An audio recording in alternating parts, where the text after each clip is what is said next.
लग्नानंतर पूर्ण 12 वर्षांनी देवाने आज माझ्या पदरात मूल टाकलं होतं.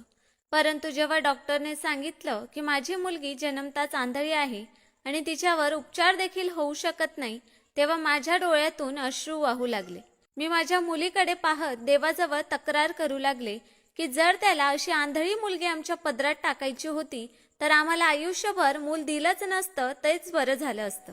माहीत नाही आता हा समाज माझ्या मुलीला कोणत्या नजरेने बघेन. परंतु त्याच वेळेला माझ्या नवऱ्याने हलकेच माझ्या गालावर मारलं आणि बोलू लागला की अगं का देवाला दोष देतेस? देवाने आपल्याला इतक्या वर्षानंतर मूल दिलं आहे. ही आपली मुलगी आहे आणि आपण तिचे डोळे होऊ. आम्ही आमच्या मुलीचं नाव नैना ठेवलं होतं. आम्ही आमच्या मुलीवर खूप प्रेम करत होतो. हळूहळू ती आता मोठी होत होती. वेळेनुसार मी तिला खूप काही शिकवत गेले, जेणेकरून ती स्वतःची तरी काळजी घेऊ शकेल. आता माझ्या नवऱ्याने त्याचा व्यवसाय वाढवला होता आणि मी एकटीच माझ्या मुलीला सांभाळू शकत नव्हते. आणि म्हणूनच माझ्या नवऱ्याने माझ्या मदतीसाठी घरामध्ये एका म्हाताऱ्या नोकराला ठेवलं. तो खूपच चांगला आणि सभ्य माणूस वाटत होता. एके दिवशी माझ्या नवऱ्याने त्याला विचारलं की तुमचं कुटुंब नाही का? तेव्हा तो बोलू लागला की माझा एक तरुण मुलगा आहे, तो गावामध्ये शेती करतो. त्याने त्याच्या मुलाचा फोटो देखील दाखवला. त्याचा मुलगा तर दिसायला खूपच सुंदर होता. त्या म्हाताऱ्या माणसाचं नाव रमालाल होतं. दिवस अशाच प्रकारे निघून जात होते. आता माझी मुलगी तरुण झाली होती. ती दिसायला अगदी सुंदर होती. इतकी सुंदर की आम्ही स्वतः देखील हैराण झालो होतो. बोलतात ना की देव आपल्याकडून जेव्हा एखादी गोष्ट हिरावून घेतो तेव्हा त्या बदल्यात तो तुम्हाला काहीतरी खास नक्कीच देतो. देवाने माझ्या मुलीला दृष्टी दिली नव्हती, परंतु सौंदर्य अगदी भरभरून दिलं होतं. जेव्हा माझी मुलगी तरुण झाली तेव्हा मी माझ्या नवऱ्याला म्हणाले की आपल्या मुलीचं आता लग्नाचं वय झालं आहे, आपल्याला तिच्या लग्नाबद्दल विचार करायला हवा. यावर माझा नवरा बोलू लागला की हे तू काय बोलतेस? लोक तर चांगल्या मुलींमध्ये देखील दोष काढतात. अशामध्ये आपली मुलगी तर आधीपासूनच आंधळी आहे. तिच्यासोबत कोण लग्नासाठी तयार होईल? मी म्हणाले, ज्या देवाने तिला आपल्या पदरात घातलं आहे, आता पुढे देखील तोच आपली मदत करेल. माझा नवरा बोलू लागला की ठीक आहे, मी तिच्यासाठी स्थळं पाहतो. जेव्हा त्याने स्थळं पाहिली तेव्हा ही गोष्ट समोर आली की आमच्या मुलीसाठी एखादा अपंग मुलगाच भेटू शकतो. एका माणसाने सांगितलं की एक माणूस आहे जो अपंग आहे, तो तिच्यासोबत लग्न करायला तयार आहे. तेव्हा माझ्या डोळ्यातून अश्रू वाहू लागले. मी म्हणाले की जर माझी मुलगी जन्मताच आंधळी आहे तर त्यामध्ये तिचा काय दोष? तिच्या एका कमतरतेमुळे आम्ही तिचं लग्न अशाच व्यक्तीसोबत लावून दिलं पाहिजे का की ज्यामध्ये काहीतरी दोष असेल? जर त्या व्यक्तीला स्वतः आधाराची गरज असेल तर मग तो माझ्या मुलीला कसं काय आधार देऊ शकतो? ते दोघे एकमेकांना कसं सांभाळू शकणार? मी माझ्या मुलीच्या भविष्याबद्दल विचार करत होते. देवाने तिच्यानंतर आम्हाला काहीच मुलबाळ दिलं नव्हतं. आता देव जाणो माझ्या मुलीच्या नशिबात काय लिहिलं होतं. याच गोष्टीचं टेन्शन घेऊन घेऊन माझा नवरा आता आजारी राहू लागला. तो अगदी अंथरुणाला खिळला. आता मला मुलीला सांभाळण्यासोबतच त्याची देखील काळजी घ्यावी लागायची आणि सोबतच त्याचा व्यवसाय देखील सांभाळावा लागत होता. असंच एके दिवशी तो म्हातारा नोकर मला बोलू लागला की मालकीनबाई, तुम्ही तुमचा हट्ट सोडा आणि तुमच्या मुलीचं लग्न लावून द्या. मी म्हणाले की नाही, मी अशाच कोणत्याही माणसासोबत तिचं लग्न लावून देणार नाही जो स्वतः अपंग असेल. मी म्हणाले की जगामध्ये चांगले लोक देखील असतात जे इतरांमध्ये कमी असून देखील लग्न करतात. आणि माझी मुलगी आंधळी असली म्हणून काय झालं? तिच्याजवळ सौंदर्य आहे, मग का तिचं लग्न होऊ शकत नाही? यावर तो बोलू लागला की मालकीनबाई, माझ्या नजरेत एक असा मुलगा आहे जो तुमच्या मुलीसोबत लग्न करू शकतो. तो मुलगा ना अपंग आहे आणि ना त्याच्यात काही दोष आहे. हा फक्त तो गरीब आहे. मी म्हणाले, गरीब असला म्हणून काय झालं? मी तर माझ्या मुलीचं लग्न एका चांगल्या धडधाकट मुलासोबत करू इच्छिते, जेणेकरून त्याने माझ्या मुलीची आयुष्यभर काळजी घ्यावी आणि तिला आनंदी ठेवावं. लवकर सांगा, कोण आहे तो मुलगा? त्यावर रमालाल बोलू लागला की माझा मुलगा रमेश. जर तुम्हाला हे नातं पसंत असेल तर मी माझ्या मुलाचं लग्न तुमच्या मुलीसोबत करायला तयार आहे. हे ऐकून मी तर खूप खुश झाले होते, कारण रमालालच्या मुलाचा फोटो मी आधीपासूनच पाहिला होता. तो तर दिसायला खूपच सुंदर आणि तरुण होता. त्याच्यामध्ये काहीच दोष नव्हता. मी म्हणाले, पण तुझा मुलगा या लग्नासाठी तयार होईल का? तेव्हा रमालाल बोलू लागला की माझा मुलगा माझा शब्द कधी ओलांडत नाही, कारण मी त्याला आई आणि बाप दोन्ही होऊन सांभाळलं आहे. तो खूप लहान होता तेव्हाच माझी बायको हे जग सोडून गेली. मालकीनबाई, आम्ही लोक खूप गरीब आहोत. गरिबीत दिवस काढले आहेत. तुमच्या दुःखाची जाणीव आहे आम्हाला. आता आम्ही याबद्दल बोलतच होतो की इतक्यातच माझ्या नवऱ्याची तब्येत अचानकच खूप खराब झाली आणि त्याला हार्ट अटॅक आल्यामुळे त्याचा त्याच दिवशी मृत्यू झाला. नवऱ्याच्या मृत्यूनंतर माझी आणि माझ्या मुलीची रडून रडून खूप वाईट अवस्था झाली होती. 3 महिने असेच निघून गेले होते. मला माझ्या मुलीचंही खूप टेन्शन होतं, कारण आता तिचं वयही वाढत चाललं होतं. मग एके दिवशी मी रमालालला म्हणाले की तू तुझ्या मुलाला इथे घेऊन ये. मी माझ्या मुलीचं लग्न तुझ्या मुलासोबत लावून द्यायला तयार आहे. यावर तोही खूप खुश झाला आणि लगेच म्हणाला की मालकीनबाई, मी उद्याच त्याला इकडे बोलावतो. तुम्ही काही काळजी करू नका. मी रमालालचे आभार मानले आणि म्हणाले की तू खरंच खूप चांगला माणूस आहे. तू प्रत्येक कठीण प्रसंगात आमची साथ दिली आहेस आणि आता माझ्या आयुष्याचा इतका मोठा प्रॉब्लेम देखील तू आरामात सोडवला आहेस. त्याने दुसऱ्याच दिवशी त्याच्या मुलाला फोन करून बोलावून घेतलं. मी देखील विचार करत होते की त्याचा मुलगा दिसायला खूप सुंदर आणि तरुण आहे. तो कसा माझ्या मुलीसोबत लग्न करण्यासाठी तयार होईल. परंतु रमालाल इतक्या वर्षांपासून आमच्यासोबत आमच्या घरात काम करत होता. आम्ही कधीच त्याच्यावर अत्याचार केला नव्हता की मोठ्या आवाजात त्याच्यासोबत बोललो नव्हतो. त्याला नेहमीच आम्ही आमच्या कुटुंबाचा सदस्यच मानलं होतं. अडचणीच्या वेळी आम्ही त्याला वेळोवेळी मदत देखील केली होती आणि आता त्या उपकाराची जाणीव ठेवूनच त्याने त्याच्या मुलाचं नातं माझ्या मुलीसाठी आणलं होतं. मला आशा होती की त्याचा मुलगा देखील त्याच्याप्रमाणेच मोठ्या मनाचा असेल. त्याचा मुलगा आमच्या घरी आला तेव्हा त्याने अगदी व्यवस्थित मला नमस्कार केला. मी त्याच्या डोक्यावर हात ठेवला आणि मग त्यानंतर त्या दोघांनाही थोड्या वेळासाठी एकटं सोडून दिलं. परंतु ते लोक जेव्हा बोलत होते तेव्हा मी विचार केला की त्यांचं बोलणं ऐकावं. दोघं बाप लेक क्वार्टरमध्ये बसले होते. ते बोलत असताना मी ऐकलं की रमालालने त्याच्या मुलाला सांगितलं की तुझ्यासाठी मी एक मुलगी शोधली आहे.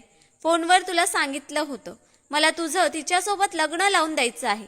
यावर त्याचा मुलगा बोलत होता की बाबा, तुमचा प्रत्येक आदेश मी पाळतो. तुम्ही माझ्यासाठी नेहमीप्रमाणेच एखादा चांगला निर्णयच घेतला असेल. मी विचार करत होते की हा मुलगा तर खूपच चांगला आहे, आज्ञाधारक आहे. स्वतःच्या वडिलांच्या होला हो करत आहे. रमालाल त्याच्या मुलाला बोलत होता की मुलीची खूपच जास्त काळजी घ्यावी लागेल. मी त्या लोकांना वचन दिलं आहे, त्यामुळेच मी तुला सांगतोय की तुला तिची खूप जास्त काळजी घ्यायची आहे. त्याचा मुलगा बोलू लागला की तो लग्नानंतर कधीच तक्रारीची संधी देणार नाही. त्याचं बोलणं ऐकून मी खूप खुश झाले आणि अगदी निर्धास्त झाले. त्यावेळी माझ्या डोळ्यांमध्ये अश्रू आले होते. आज जर माझा नवरा जिवंत असता तर तो पण हे सर्व पाहून किती खुश झाला असता. परंतु त्याचं आयुष्य कदाचित इतकंच होतं. मी माझ्या मुलीच्या नावावर या घरातील काही हिस्सा आणि थोडी बहुत जमीन करून ठेवली होती. मी माझ्या मुलीला हुंड्याचं सगळं सामान दिलं, सोबतच थोडंफार सोनं देखील दिलं आणि मग काही दिवसातच तिचं लग्न लावून दिलं. माझ्या नवऱ्याची खूप सारी संपत्ती आणि सोबतच बँक बॅलन्स होतं. मी अगदी मनमोकळेपणाने माझ्या मुलीच्या लग्नावर खर्च केला होता. माझ्या मुलीच्या हुंड्यामध्ये महागातली महाग गोष्ट दिली होती. मी माझ्या मुलीला सांगितलं की मी तिचं लग्न लावून देणार आहे. मी तिला सर्व काही समजावून देखील सांगितलं होतं आणि हे देखील सांगितलं होतं की ती आता गावात जाऊन तिथेच राहील. तिथे अगदी मोकळी हवा असते, त्यामुळे तुझी तब्येत देखील यामुळे चांगली राहील. मी माझ्या मुलीचं लग्न लावून दिलं रमालालचा मुलगा रमेश सोबत. मुलगी गेल्यानंतर मी आता एकटीच राहणार होते. मन तर हेच सांगत होतं की मी माझ्या मुलीचं लग्न कधीच लावून देऊ नये आणि तिला नेहमीच माझ्याजवळ ठेवावं, कारण की आता तिच्याशिवाय माझं या जगामध्ये कोणीही नव्हतं. तिच्याशिवाय माझं आयुष्य कसं जाणार होतं हे फक्त माझं मलाच ठाऊक होतं. मनावर दगड ठेवून मी तिला तिच्या नवऱ्यासोबत तिच्या सासरी पाठवलं. रमालालने सांगितलं की मला देखील माझ्या मुलासोबत आणि सुनेसोबत गावाला जावं लागेल, कारण की गावामध्ये जाऊन त्यांना काही रीतीभाती करायच्या होत्या. माझ्या मुलीची खोली सजवायची होती. मी त्याला म्हणाले की हो, नक्कीच, तू पूर्ण आयुष्य माझ्या मुलीची काळजी घेतली आहेस. आता जर तू तिथेच राहिलास तर मी देखील निश्चिंत राहीन आणि सोबतच तुला तिची डेली रुटीन देखील माहीत आहे. कोणती औषधं कधी द्यायची, तिला काय आवडतं आणि काय आवडत नाही हे सगळं तुला माहीत आहे. त्यामुळे जर तू सोबत गेलास तर तिला वाटेल की जसं ती सासरे आलीच नाही, ती तिच्या घरीच राहत आहे. आता तू तिचा बाप आहेस. तुला आता बापाचं कर्तव्य पार पाडायचं आहे. सासरा देखील बापच असतो. यावर रमालाल बोलू लागला की मी नेहमीच नैनाला माझी मुलगीच समजायचो आणि आता तर ती माझी सुनबाई झाली आहे. तुम्ही काळजी करू नका. आम्ही दोघेही तिची खूप जास्त काळजी घेऊ. मी माझी मुलगी त्यांच्या हवाली केली. तिला मिठी मारली, खूप रडले. परंतु मुली कितीही लाडक्या असू देत, त्यांची पाठवणी तर करावीच लागते. मी देखील तिची पाठवणी केली. जे काही सामान देण्याचं वचन दिलं होतं ते देखील सामान देऊन टाकलं. हे सर्व सामान मी माझ्या मुलीच्या सुखासाठीच दिलं होतं, जेणेकरून तिथे जाऊन तिला काहीच प्रॉब्लेम येऊ नये. माझी मुलगी खुश होती. नवरीच्या रूपात ती खूपच सुंदर दिसत होती. बोलू लागली की काश मी स्वतःला पाहू शकले असते. मी म्हणाले, तू फक्त माझ्या बोलण्यावर विश्वास ठेव. तू या जगातील सर्वात सुंदर नवरी दिसत आहेस. ती खूप खुश होती. हे तर स्वाभाविकच आहे की तिने देखील विचार केला असेल की तिचं लग्न होईल, तिचा नवरा असेल, तिला मुलं होतील. तिला खुश पाहून मी देखील थोडी बेफिकीर झाले होते.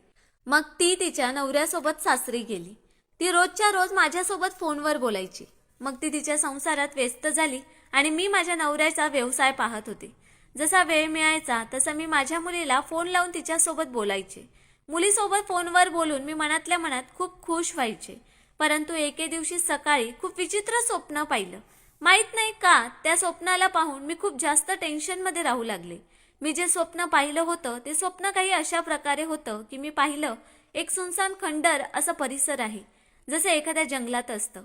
तेथे एक तोडकं मोडकं घर आहे आणि त्याच्या आतमध्ये एक चटई पडलेली आहे आणि त्या चटईवर माझी मुलगी विचित्र अवस्थेत पडलेली आहे. तिचे कपडे फाटलेले आहेत आणि ती खूप वाईट पद्धतीने रडत आहे. ती मला मदतीसाठी सारखा सारखा आवाज देत आहे आणि थोड्या वेळानंतर त्या जंगलामध्ये खूपच अंधार पसरतो आणि सगळीकडून जंगली जनावरांचे आवाज यायला सुरुवात होते.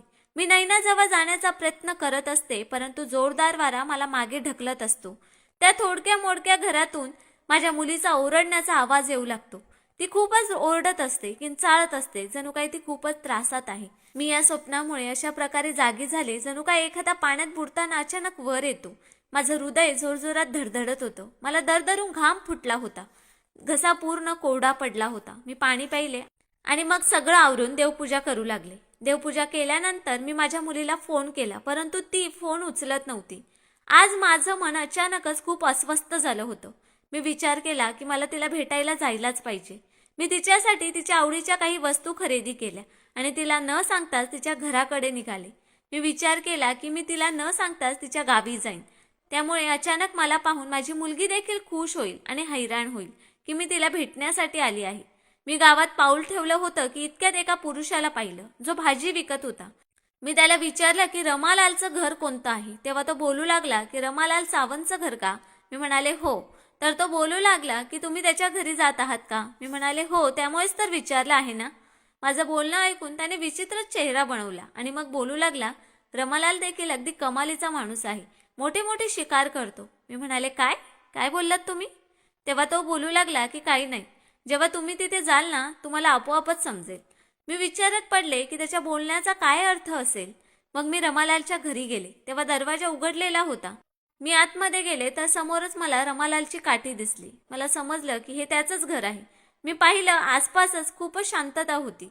मी पुढे जाऊ लागले. घराच्या हॉलमध्ये कोणीच नव्हतं.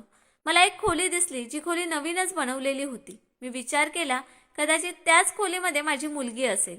तिथे ते सगळं सामान पडलं होतं जे मी माझ्या मुलीला दिलं होतं, परंतु माझी मुलगी तिथेही नव्हती. मग मी दुसऱ्या खोलीत पाहिलं. तिथे देखील माझी मुलगी नव्हती. एका बाजूला एक कच्ची खोली बनवलेली होती, ज्याची भिंत मातीची होती आणि छत देखील अगदीच तोडकं मोडकं होतं. मी त्या खोलीत गेले तेव्हा समोरचं दृश्य पाहून हैराण झाले. माझी मुलगी तिथेच होती, परंतु माझी मुलगी खूपच वाईट अवस्थेत होती. मी तिला पाहताच जोरजोरात ओरडायला सुरुवात केली. माझी मुलगी बेशुद्ध अर्धनग्न अवस्थेत बसून हुंदके देत रडत होती. मी माझ्या मुलीला चादरीमध्ये गुंडाळलं आणि तिला मिठी मारली. माझी मुलगी जोरात किंचाळू लागली. परंतु जेव्हा मी तिला सांगितलं की मी तुझी आई आहे, तेव्हा तिने माझा आवाज ओळखला होता. ती माझ्या मिठीत विसावली आणि मग खूप रडू लागली. ती बोलू लागली की आई, मी कोणतं पाप केलं होतं की ज्यामुळे तू मला इथे पाठवलं आहेस? मला इथून घेऊन चल. मला सर्व समजलं होतं. माझं शरीर थरथरत होतं. त्या घरामध्ये ना रमालाल होता आणि नाही त्याचा मुलगा रमेश होता. त्याच वेळेला अचानक एक माणूस त्या खोलीत येऊन माझ्या मुलीकडे जाऊ लागला आणि जेव्हा त्याने मला पाहिलं तेव्हा तिथून पळून गेला. माझ्या मुलीने रडत रडत मला सर्व काही सांगितलं. माझं शरीर थरथरू लागलं. हे माझ्या मुलीसोबत काय होत होतं? मी तिथेच लपून राहिले आणि मी माझ्या मुलीला सांगितलं की तू कुणालाही सांगू नकोस की मी इथे हजर आहे. थोड्या वेळानंतर रमालाल खोलीत आला आणि बोलू लागला की तू असं काय केलंस की तो ग्राहक घाबरून पळून गेला. मी तुला आधी देखील सांगितलं होतं की काही उलटसुलट वागू नकोस. तसंही तुला डोळे तर नाहीच, तुझं तोंड देखील बंद करून ठेवत जा, नाहीतर तुझी जीभ देखील कापून टाकेन. मी एक काठी हातामध्ये घेऊन ठेवली होती. मी दाराच्या मागून निघाले आणि मी रमालालच्या डोक्यात ती काठी जोरदार मारली. मी विचार देखील केला नव्हता की त्या म्हाताऱ्यासोबत मी एखाद्या दिवशी हे असं काही वागेन. मी म्हणाले, तू इथे माझ्या मुलीला विकत आहेस, तू तर तिला मुलगी बनवून आणलं होतंस ना. त्याच वेळेला त्याचा मुलगा रमेश देखील घरामध्ये आला होता. मी त्याला म्हणाले की तू माझ्या मुलीसोबत लग्न करून तिला इथे घेऊन आला होतास. तेव्हा तो बोलू लागला की तुमच्या मुलीसोबत माझं कसलं लग्न झालं नाही, हे सगळं एक नाटक होतं. हा माझ्या काकाने रचलेला एक डाव होता. तो बोलत होता की मुलगी दिसायला खूप सुंदर आहे, तिला इथे घेऊन येऊ आणि मग आपल्या गावात येऊन चुकीचं काम करून घेऊ आणि मग आपण रातोरात श्रीमंत होऊ. याचा अर्थ रमेश त्याचा सक्का मुलगा देखील नव्हता. रमालाल खोटं बोलून त्याला स्वतःचा मुलगा सांगत राहिला. माझ्या मनातून अशा शिवायशाप निघू लागल्या की त्याच वेळेला ते शाप खरे ठरले. त्या क्षणी रमालालला अचानक हार्ट अटॅक आला आणि पॅरालिसिसचा अटॅक आला. त्याचे हातपाय वाकडे होऊ लागले. मी हैराण होते की त्याचा पुतण्या देखील त्याला दवाखान्यात घेऊन जात नव्हता. तो देखील शांतपणे तिथून निघून गेला. आमच्या डोळ्यासमोरच रमालालचा तडफडून जीव गेला आणि तो आमच्याकडून मदत मागत राहिला. परंतु आम्ही तर त्याची मदत अजिबातच करणार नव्हतो. रमेशने देखील त्याची मदत केली नव्हती. मी त्याच वेळेला पोलिसांना बोलावून रमेशला पोलिसांच्या हवाली केलं आणि रमालाल तर कधीच मरून गेला होता. माझ्या देवाने मला न्याय मिळवून दिला होता. मी ते सर्व सामान तिथेच सोडलं. मला माझी मुलगी परत मिळाली होती, हेच पुरेसं होतं. मी माझ्या मुलीला सोबत घेतलं आणि पुन्हा परत आमच्या घरी आले. तिची अवस्था खूप वाईट झाली होती. शहरात येऊन मी माझ्या मुलीवर उपचार केले आणि आता ती एकदम ठीक आहे. मित्रांनो, खरंच हे जग खूप स्वार्थी झालं आहे. या जगामध्ये प्रत्येक व्यक्ती फक्त स्वतःचाच विचार करतो आणि जर दुसऱ्याचा विचार करतो तेही फक्त स्वतःच्या फायद्यासाठी. देवाने आम्हाला न्याय मिळवून दिला होता. आमचा आरोपी आमच्या डोळ्यांसमोर तडफडत या जगातून निघून गेला, कारण की त्याने खूप चुकीचं केलं होतं, खूप वाईट केलं होतं. मी माझ्या मुलीला म्हणाले की तू हे सर्व काही विसरून जा, परंतु हे सर्व विसरून जाणं इतकं काही सोपं नाही. रमेशने, रमालालने माझ्या आंधळ्या मुलीचा खूप चुकीचा वापर केला होता. याचा हिशोब त्याला रोजच्या रोज वर द्यावा लागत असेल. मी फक्त इतकंच बोलू इच्छिते की देव प्रत्येक आई बापाला अशा घाणेरड्या लोकांपासून सुरक्षित ठेव. तर मित्रांनो, स्टोरी आवडली असेल तर व्हिडिओला लाईक, सबस्क्राईब आणि शेअर करायला विसरू नका. धन्यवाद.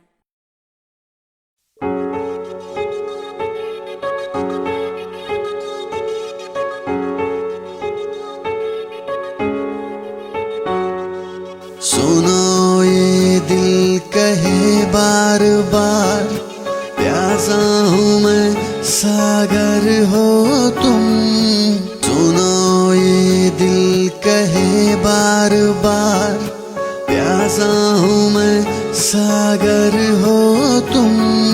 सुबह तक तुझ में जीना चाहूँ, सुबह तक तुझ में जीना चाहूँ. उफ जवा हो नशा हो तुम, भीगे होठ ये तेरे कहे जो ना तू कहे. भीगे होठ ये तेरे कहे जो ना तू कहे, जो ना तू कहे, जो ना तू कहे.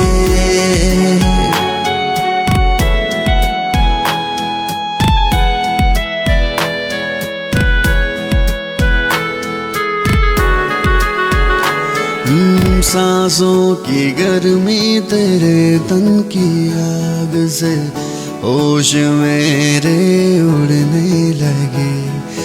सांसों की गर्मी तेरे तन की आग से होश मेरे उड़ने लगे.